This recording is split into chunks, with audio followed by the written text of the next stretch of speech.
오늘 또 우리가 현장에서 또 온라인으로 함께 예배드리는 우리 성도들에게 주님의 평화가 있기를 간절히 소망합니다. 출애굽기 안에 나오는 질문들을 통해서 우리의 신앙의 자리를 함께 새벽에 돌아보고 있습니다. 오늘 본문은 하나님의 능력으로 홍해를 건넌 후에 일어난 일인데요.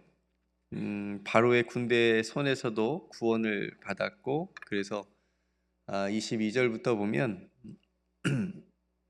모세가 홍해에서 이스라엘 인도함에 그들이 수르 광야로 들어가니라. 그러니까 광야에 이제 본격적으로 들어가는 그런 모습을 우리에게 보여줍니다. 우리가 뭐 광야 하면 이미지가 있지만 아무것도 없다 라는 그런 이미지가 있죠. 그런 것처럼 광야를 사흘 길이나 걸었지만 이스라엘 백성들이 마실 물을 얻지 못했습니다. 어떤 분들은 그런 분들이 있어요. 배고프면 막 화를 내시는 분들이 있는데, 그래도 3일 동안 안 먹으면 어느 정도 참을 수는 있지만 물은 조금 다르잖아요. 물이 없다는 건 굉장히 심각한 일인데, 지금 없는 것도 없는 거지만 앞으로도 계속 물이 없겠다라는 생각이 들면 굉장한 공포로 다가오지 않겠습니까? 그래서 살 수 있는 가능성이 계속 희미해지니까 아마 죽음에 대한 공포도 굉장히 컸으리라고 생각이 되어집니다. 앞에서 바로 앞절에 보면 우리가 읽진 않았지만 그 홍해와 바로의 군대에서 하나님께서 구원해 주신 거에 대해서 굉장한 감사의 찬양이 막 나옵니다. 모세도 막 그렇게 춤추면서 또 미리암도 막 춤추면서 감사하고 찬양하는 그런 모습이 바로 앞부분에 있는데, 이제 오늘 읽은 부분에서는 이스라엘 백성들이 이제 물이 없다고, 마실 물이 없다고 바로 모세를 원망하는 모습이거든요. 근데 생각해 보면 홍해도 그렇고 바로의 군대도 그렇고 이스라엘 백성들이 어떻게 할 수 있는 문제가 아니에요. 그렇지 않아요? 뭐 군대가 있었던 것도 아니고 뭐 홍해를 어떻게 넘어갈 수 있는 그런 것도 아니고, 그러니까 오늘 이 광야의 물도 마찬가지입니다. 이스라엘 백성들이 어떻게 물이 없는데 뭐 물을 만들 수도 없고 어떻게 할 수 있는 일이 아니거든요.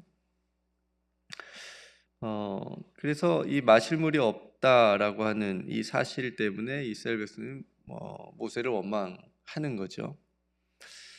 그래서 한편으로 그런 이스라엘 백성들의 모습도 이해가 갑니다.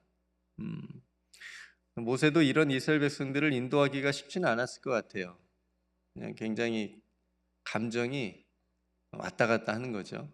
음, 거기다가 이제 마라라는 곳에 도착을 해서 물을 발견을 했는데, 안타깝게도 그 물은 써서 먹지 못하는 물을 쓴물이었다고 말하지 않습니까? 그러니까 이스라엘 백성들이 이제 한계에 다다른 거죠.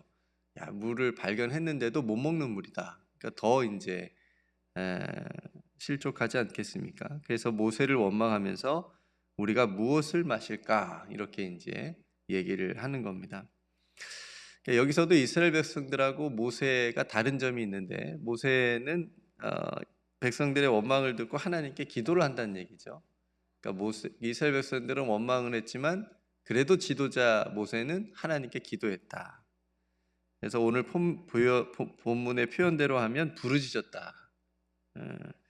그러자 하나님께서 한 나무를 그 마라의 쓴물에 던지게 하셔서 그 쓴물이 단물이 되게 하시고 이스라엘 백성들이 이제 마셔도 되는 그런 물로 변화를 시켜 주지 않습니까?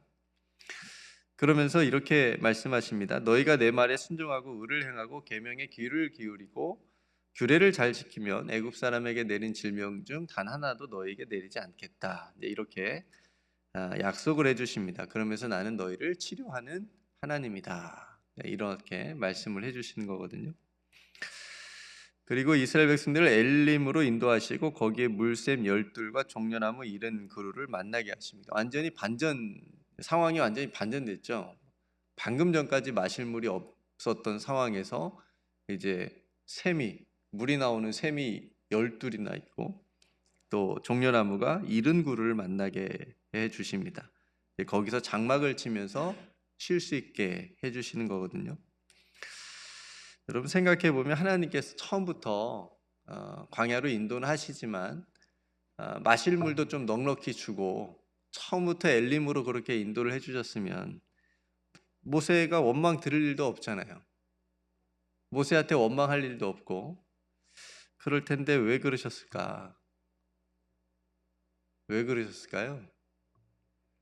처음부터 잘 이렇게 필요한 대로 다 주면 참 좋았을 텐데 하나님 그러지 않으시거든요.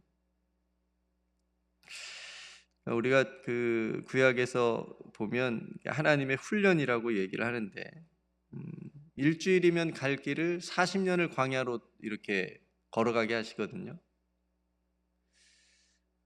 그 이유가 이제 하나님께 대한 믿음을 키우게 하기 위한 하나님의 계획이었다라고 얘기를 합니다. 그러니까 믿음에 대해서는 아직 어린아이와 같잖아요. 이스라엘 백성들이 있으면 막 감사하고 좋아하고 막 그랬다가 없으니까 바로 또 하나님 앞에 원망하고 불평하는 그런 모습이니까 어린아이들이 꼭 그렇잖아요. 그런 모습처럼 그러니까 400년 넘게 애굽에서 주는 거, 그러니까 애굽이 주는 거 먹고 사는 그런 이스라엘 백성이었는데 그걸 하나님께서 주시는 하나님께서 공급해 주시는 것을 이제 받아서 살아가도록 하는 그런 믿음의 훈련이 이스라엘 백성들에게 필요했던 거죠. 그래서 오늘 하나님의 약속처럼 명령에 순종하는 법을 그러니까 애굽에 순종하는 법이 아니고 하나님께 순종하는 법을 배우게 하시는 겁니다. 그래서 신명기 8장 2절에 보면 내 하나님 여호와께서 이 40년 동안에 내게 광야길을 걷게 하신 것을 기억하라. 이는 너를 낮추시며 너를 시험하사 내 마음이 어떠한지 그 명령을 지키는지 지키지 않는지 알려 하심이라. 이게 이제 하나님께서 한 번에 좋은 거 다 주시지 않고 또 광야를 40년 동안이나 걸어가게 하신 이유입니다. 예전에는 구약의 이제 광야의 이스라엘 백성들의 이러한 모습을 보면서 참 왜 이렇게 믿음이 없을까? 하나님이 다 알아서 해주실 건데 다 해주시잖아요. 뭐 불기둥과 구름기둥도로 인도하시고 물이 없다고 물 주고 고기 먹다고 싶으면 또 메추라기 내려주시고 또 만나도 주시고 하나님이 다 해주시는데 왜 이스라엘 백성들이 이렇게 믿음이 없을까라는 생각이 들었는데 이게 참 우리들의 모습도 똑같구나, 일반 다르지 않구나라고 하는 것을 우리가 또 발견하게 되는 거죠. 불과 사흘 전에 홍해를 건넜고 바로의 군대도 다 물에 잠기게 하는 능력을 하나님의 능력을 봤단 말이에요.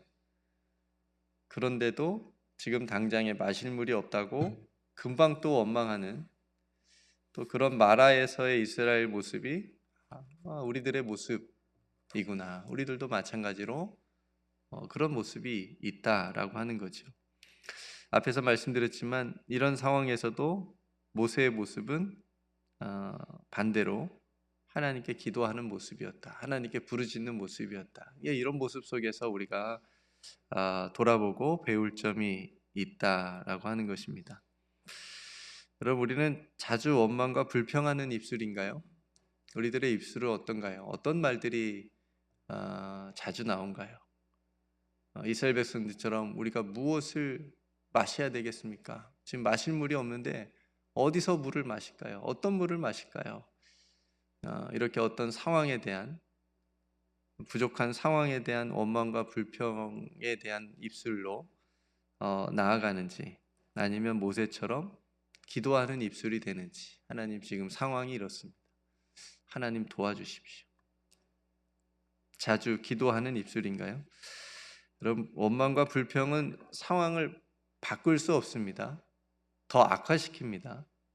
그죠? 분위기를 더 악화시켜요. 낙심하게 만들고 좌절하게 만듭니다. 옆에 있는 사람들까지 실족하게 만들 수 있습니다. 원망하면 역사가 일어나지 않는 겁니다. 다투는 역사는 일어나겠죠. 싸우게 되는 역사는 일어나겠지만 하나님께서 원하시는 역사는 일어나지 않습니다. 그러나 기도는 다르죠. 기도하면 역사가 일어날 줄로 믿습니다. 우리가 기도하면 하나님이 일하신다. 많이 들어보셨죠? 우리가 기도하면 하나님이 일하신다 라는 유명한 기도의 격언이 있는 것처럼 하나님의 아들 예수님께서도 오히려 하나님께 기도를 많이 하시면서 그 능력 많으신 분도 하나님께 새벽마다 기도하시면서 하나님과 함께 일하시는 것을 우리가 복음서 안에서 또 보게 됩니다. 그러니까 여러분, 여기서도 우리가 한 가지 은혜를 또 발견하게 되는데, 비록 지금은 연약하고 부족한 믿음이 없는 그런 이스라엘이었지만 그럼에도 불구하고 저들을 향해서 내가 너희를 치료하는 하나님이다 라는 약속을 주시고 엘림으로 인도하시는 그 하나님의 은혜를 우리가 또 발견하게 됩니다. 여러분, 오늘 수르 광야에서의 또 고생하면서 걸었던 3일길, 우리 인생에서도 걸을 때가 있죠. 아무것도 없는 그런 광야길을 걸을 때가 있고, 그렇게 힘들게 마라에 도착해서 간신히 물을 발견했는데 먹지 못하는 쓴물처럼 그렇게 열심히 살았는데 공허하고 힘 빠지는 일도 우리가 경험하게 되는 거죠. 그래서 우리도 똑같이 이스라엘 백성처럼 원망합니다. 불평합니다. 하지만 하나님께서는 그런 이스라엘에게 쓴물을 단물로 바꾸어 마시게 하시고 정말 12샘과 종려나무 70그루가 있는 엘림으로 인도하신 것처럼 저와 여러분들의 삶도 그렇게 여기까지 인도해 주시는 줄로 믿습니다.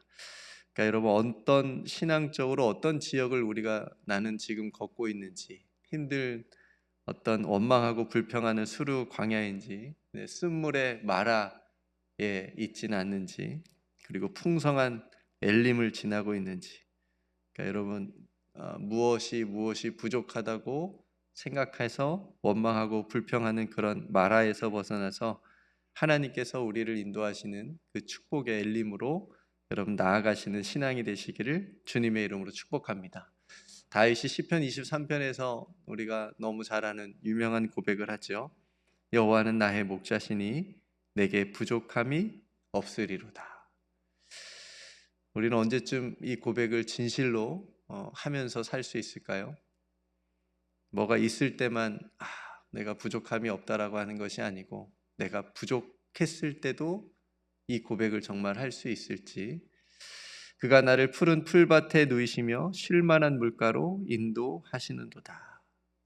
내가 지금 힘든 수르 광야이고 비록 마라에 있지만 하나님께서 쉴만한 물가, 또 푸른 풀밭이라고 하는 그 엘림으로 하나님이 인도해 주실 거다라고 하는 그런 믿음을 가지고 우리는 걷고 있는지를 우리가 함께 돌아보면 좋겠습니다. 그래서 여러분들, 오늘 또 우리를 치료하시는 하나님을 만나는 은총이 오늘 하루 저와 여러분들의 삶 가운데 있기를 주님의 이름으로 축복합니다. 오늘 말씀을 생각하면서 함께 기도하시고, 우리가 하잣몸 기도, 우리 장순선 권사님 위해서 기도하고 있는데 여러분 꼭 기억하셔서 또 기도해 주시고, 요즘 감기로 또 몸이 연약한 성도님들 많이 계신데 또 위해서 여러분 함께 기도해 주시고, 여러분 각자 이 아침 기도할 기도의 제목을 가지고도 하나님께 기도하기를 원합니다. 제가 먼저 기도하고 그냥 함께 기도하겠습니다. 하나님 아버지, 하나님의 큰 은혜, 구원을 경험했음에도 삶의 부족함 때문에 다시 원망하고 불평하는 이스라엘의 그 모습을 오늘 우리들 안에서도 발견하게 됩니다. 주님, 우리에게 베푸신 그 영원한 생명의 은총 안에서 살지 못하는 우리를 긍휼히 여기시고 쓴물의 마라에서 벗어나 축복과 약속의 엘림으로 다시 나아가는 우리 모두가 되게 하여 주옵소서.